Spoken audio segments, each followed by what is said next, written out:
Here are true stories of some of the people I have helped through the years. I'm really proud of this. This is what keeps me going when I'm working 7 days a week. Here is the saddest story I have of AIM investing. Dr. H and his girlfriend. He has a PhD in psychology.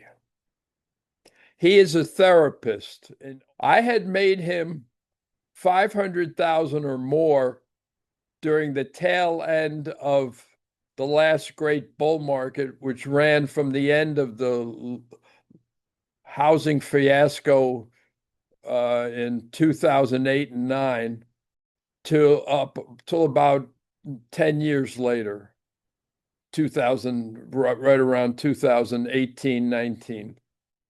So you think he used to call me every day, literally, if the market went way down. He couldn't understand that the stock market is just a gigantic roller coaster that's going to go up and down. And when it goes up, you sell. And when it goes down, you buy. He couldn't grasp that concept. So literally, when he would phone me, I would spend 75% of my time giving him therapy about this is normal in the stock market. Well, one day he made his fatal mistake, and it's actually two mistakes because he made a mistake by losing all the money he had in AIM, and he never did AIM again, so he missed out on all those future profits. Okay, here's what he did. One day, without calling me, without checking with me, and I always tell people if you have a question or you think you should do something, don't do it on your own. Do it after you call me and let me bounce the idea off of me before you do something wrong, because I understand this stuff thoroughly. Okay, so he had a portfolio and his girlfriend had a portfolio. Well, his girlfriend had bought Facebook, now called Meta, way back when at $20 an option or 2,000 a contract. She had bought a total of 59,000 worth of Facebook with cash and leaps.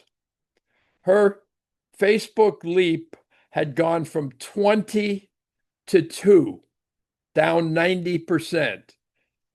Well, because the Dow Jones went down like 1,000 points without calling me, without texting me, without emailing me, anything. He immediately dumped everything and lost everything. Well, his girlfriend, her portfolio had gone from 59,000 to 19,000, but she still had cash because of my bear buy and super bear buy. So she lost $40,000.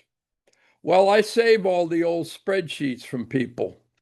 By accident, a year later, I stumbled on that Facebook spreadsheet and I was curious about it. I said, I wonder what's going on with that. Well, the first thing I noticed, it had not expired because they're good for 2 years. Believe it or not, and it's true, it had gone from 2 to 72 price in a year. If he had forgotten about it, just did nothing, just gave up on AIM entirely, she would have gone from 19,000 to 386,000 just on Facebook. That's the way leaps work. They go up, they go down. You always want to be in the market because you don't know when they're going to go up and when they're going to go down. Nobody does. I don't care if they're Peter Lynch, they don't know.